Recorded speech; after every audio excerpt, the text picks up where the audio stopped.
like you should have mentioned everything. It happened this time, this happened, around that this happened. You put in all the details, but sometimes that also gets boring. It does, They don't absolutely. listen to the Absolutely. details. So we had this with somebody that we worked with called Parab, and his stories were really, really long, but not long in a good way. He put in the minutest details, and within the first 30 seconds, people were switched off, and he wasn't focusing on his audience, so he would keep talking and talking, and by the end of, I think, 1.5 minutes, the story was still on and the audience was just looking, when someone's not talking, they're just looking here, they're looking there, they're looking at their watch and stuff.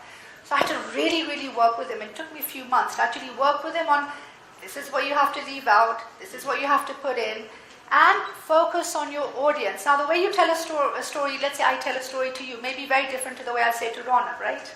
Because it's my audience. If I'm telling my team a story, there is normally a message behind it. If it's within, with corporates, even if we tell stories within the family, sometimes there is a message behind it, especially if we're speaking to kids. So it's really important that you get it right, and people remember stories. So if I tell what's your name? Lokesh. If I tell Lokesh, Lokesh, you need to pull up, you need to pull up your socks. You're not doing this. He may get upset. He may not like it.